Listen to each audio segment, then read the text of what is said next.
18 profesional dan 16 profesional partai.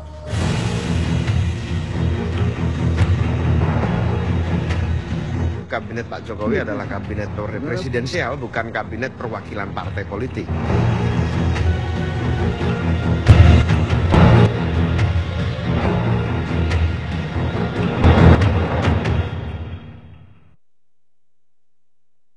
Demi Allah, saya bersumpah akan memenuhi kewajiban Presiden Republik Indonesia.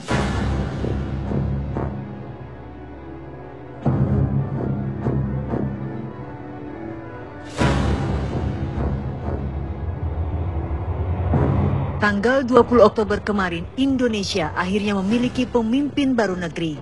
Joko Widodo resmi dilantik sebagai Presiden Republik Indonesia ke-7 bersama Muhammad Yusuf Kalla sebagai wakilnya.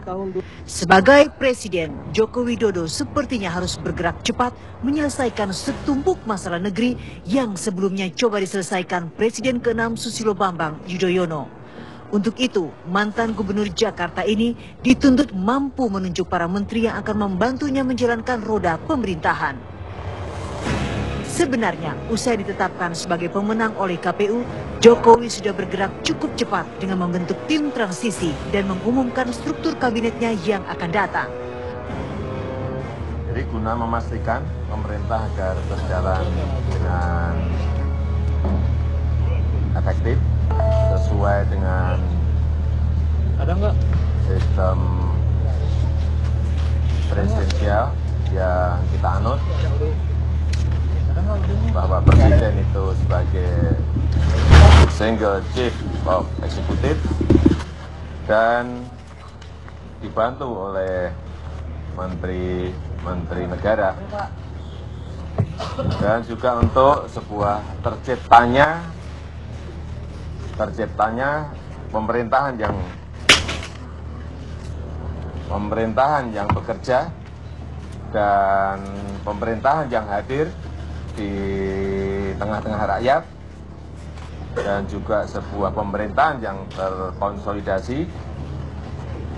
Pada sore hari ini telah kita putuskan jumlah kementeriannya ada 34 kementerian yang nanti akan diduduki oleh pembagiannya oleh 18 profesional dan 16 profesional partai. Jadi 18 profesional dan 16 profesional partai. Menko tetap 3, Wamen,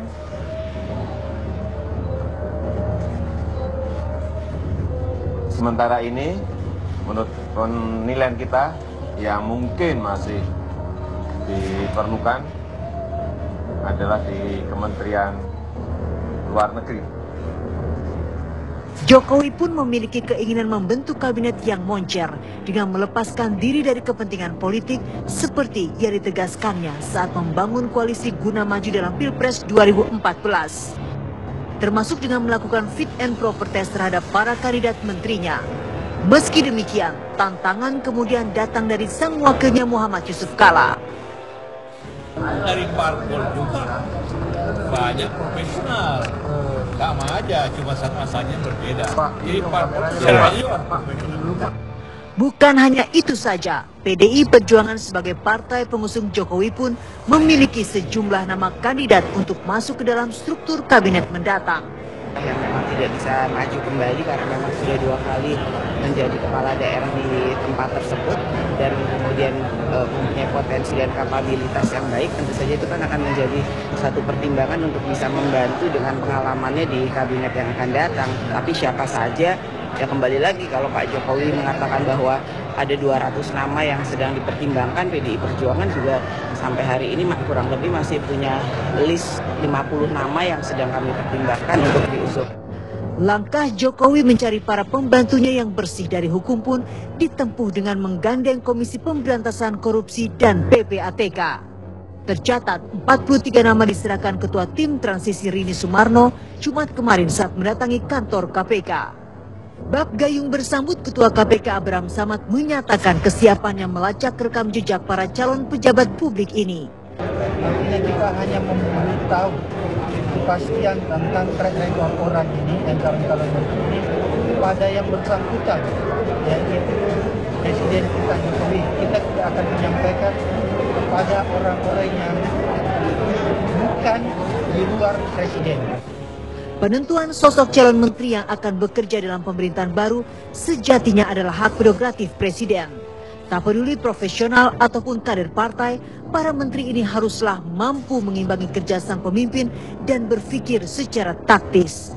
Yang utama, para menteri ini haruslah memiliki visi membangun negeri dan meningkatkan kesejahteraan 250 juta penduduk Indonesia dengan berbagai tantangan di masa yang akan datang. Bukan sekedar menteri yang asal bapak senang ataupun hanya cakap bekerja dari belakang meja. Saatnya untuk bekerja, dan bekerja.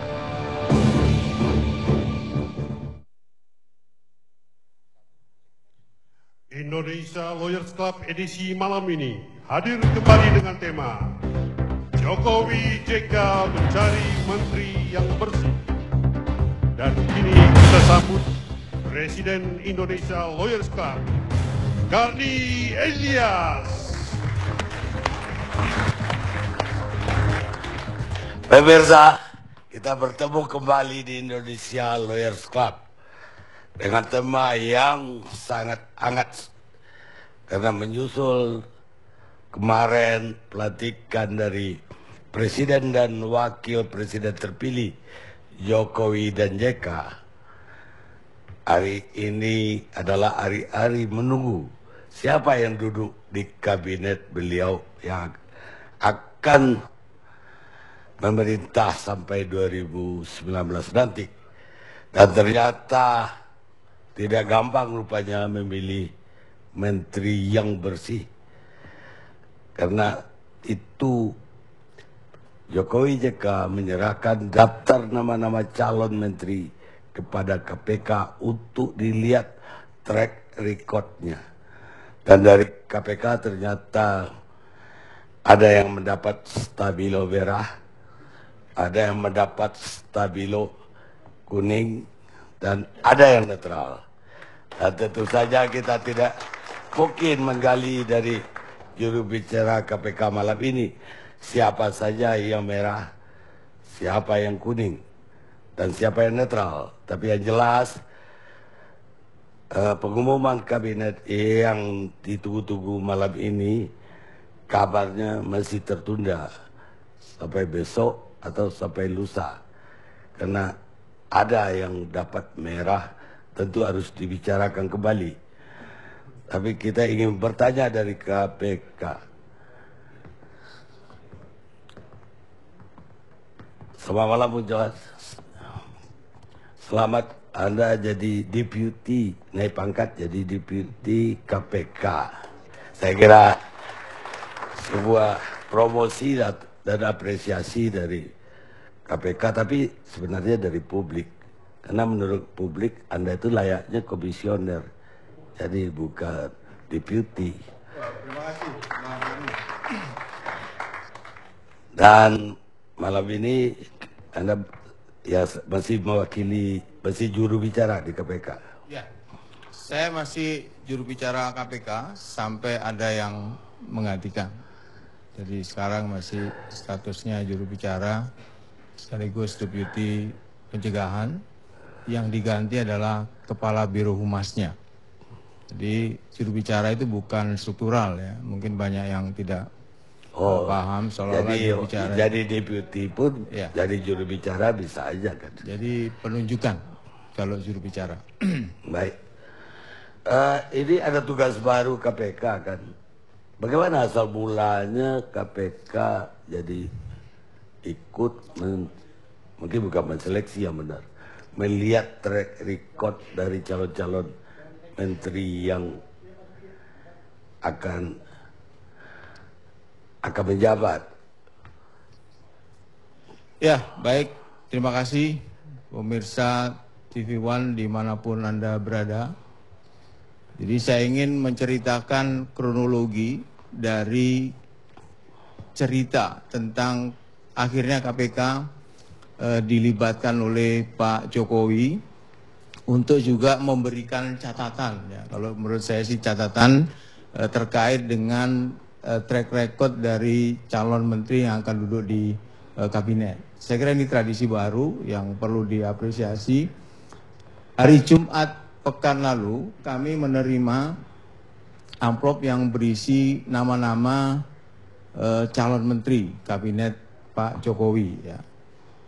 Dari informasi yang disampaikan oleh pimpinan KPK ada sekitar 43 nama. Nah, Jumat sekitar pukul 2, kebetulan saya sendiri yang menerima Ibu Rini dan Pak Hasto ya, waktu itu mewakili Pak Jokowi. Amplop itu kemudian saya sampaikan ke pimpinan KPK dan kemudian Jumat itu pula pimpinan melakukan rapat ya secara terbatas, bahkan tidak dilibatkan struktural. Ada hanya beberapa saja yang ikut rapat dalam rapat pimpinan itu. Kemudian hari Minggu malam sekitar pukul 20.30 memang Pak Jokowi hadir di kantor KPK. Itu pun juga tidak melibatkan tim transisi, bertemu secara langsung dengan pimpinan KPK. Pimpinan KPK juga tidak melibatkan pihak lain termasuk struktural yang ada di KPK. Nah, dari pembicaraan dan diskusi hari Minggu malam tersebut, saya memperoleh informasi bahwa yang dibahas ada dua hal. Yang pertama adalah menceritakan quote-unquote tentang catatan-catatan dari nama-nama yang disampaikan oleh Pak Jokowi kepada pimpinan KPK. Yang kedua, ternyata juga membahas mengenai 8 agenda pemberantasan korupsi. Jadi pertemuan malam itu sebenarnya tidak hanya berkaitan dengan catatan atau track record dari calon menteri, tapi juga membicarakan tentang 8 agenda pemberantasan korupsi. Nah, kemudian dari nama-nama yang disampaikan itu, seperti yang disampaikan oleh pimpinan KPK, memang ada beberapa yang diberi catatan khusus oleh KPK, gitu ya. Saya ingin menjelaskan di sini bahwa porsi KPK bukanlah untuk menyampaikan kepada Pak Jokowi, pilihlah yang ini, jangan memilih yang itu, bukan itu. Jadi kapasitas KPK hanya memberikan catatan-catatan, kalaupun itu ada catatannya di KPK, dan kemudian disampaikan ke Pak Jokowi, tentu adalah kewenangan dan haknya Pak Jokowi untuk memilih dari menteri-menteri nama-nama yang disampaikan oleh KPK. Even itu yang diberi catatan khusus oleh KPK. Apakah itu nanti akan dipilih ataukah tidak, tentu itu sepenuhnya adalah hak dari Presiden Jokowi. Karena itu saya kira sudah selesai tugas KPK untuk dimintai pendapat tersebut kepada Pak Jokowi selaku Presiden untuk memilih calon menteri-menterinya itu. Memang kemudian muncul ada statement-statement dari pimpinan KPK yang menyebut bahwa ada yang diklasifikasi gitu ya, diberikan gradasi mengenai catatan-catatan itu dengan warna-warna itu. Ada warna merah, kemudian juga ada merah jambu, ada kuning juga, cuman yang pink tidak ada. Nah, ini yang kemudian rame di publik seolah-olah KPK itu sudah memberikan justifikasi mengenai jangan pilih menteri yang ini, pilihlah menteri yang itu. Sebenarnya bukan itu maksudnya. Dengan catatan itu, paling tidak Pak Jokowi mengetahui sedikit track record dari masing-masing calon menteri itu. Karena tidak mungkin kita mendalami secara detail dalam waktu yang singkat ya. Jadi saya sampaikan bahwa daftar nama itu baru diberikan hari Jumat.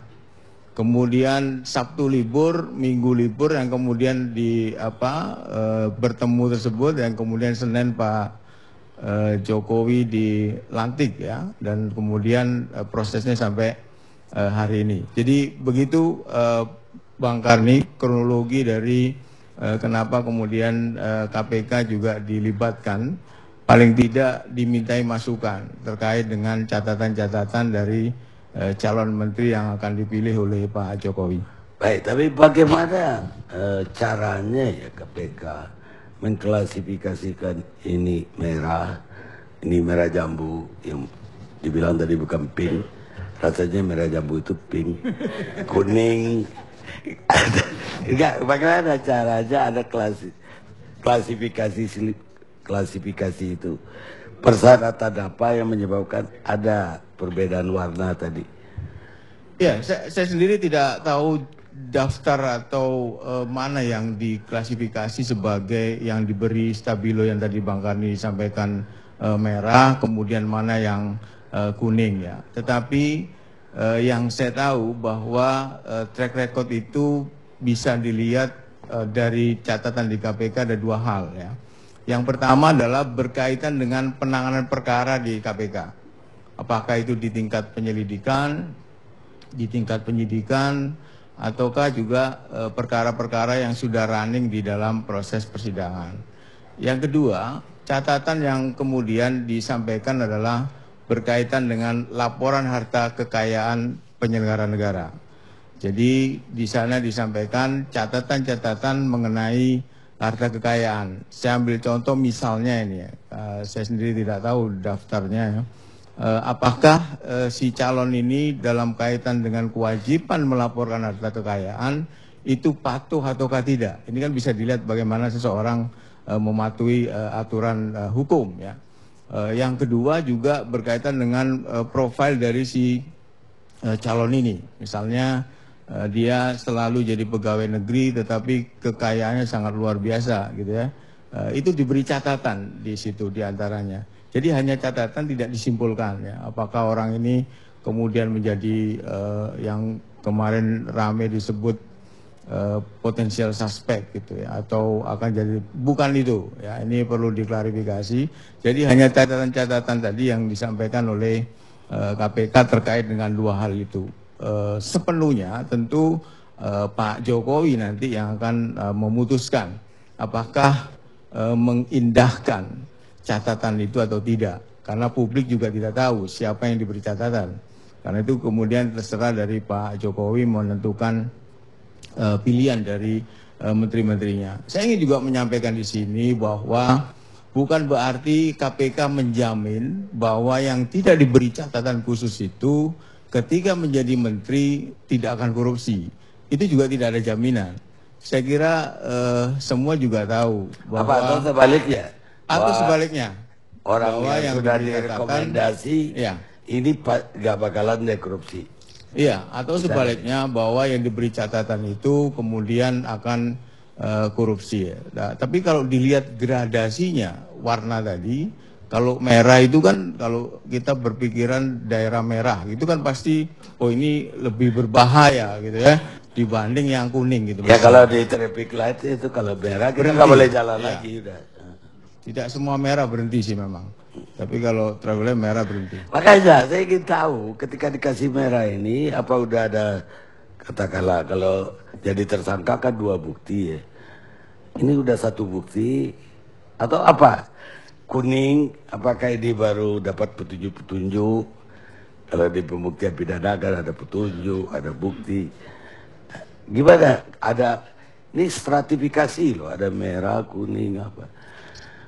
Ya, saya mohon maaf tentu tidak tahu detail mengenai itu ya. Tapi tadi seperti yang tadi saya sampaikan bahwa catatan-catatan khusus itu diberikan berangkat dari 2 hal tadi. Apa itu? Yang pertama adalah berkaitan dengan penanganan perkara di KPK.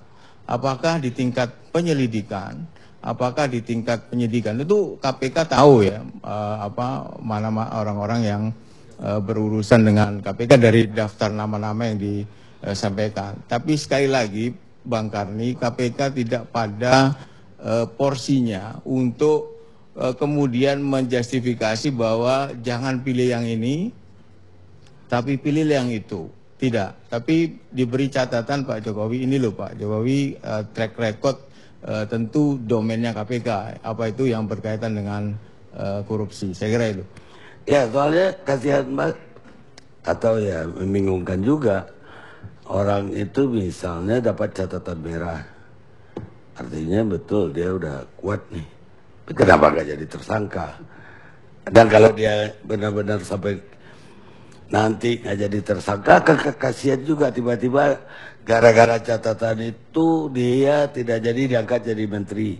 Di publik dia udah dianggap, ya dia dapat catatan merah, kira-kira kayak begitu.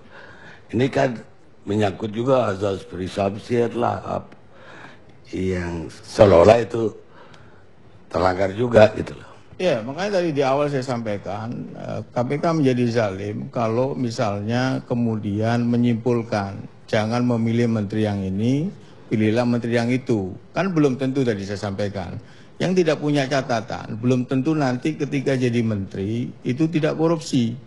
Karena selama ini yang jadi tersangka KPK itu kadang-kadang dipersepsikan sebagai orang baik, orang jujur. Tapi juga ketika dia menjabat, bisa juga punya peluang itu. Jadi KPK tidak menjamin itu, tapi hanya memberi catatan tadi, Bang Karni, berkaitan dengan yang ada di KPK. Jadi tidak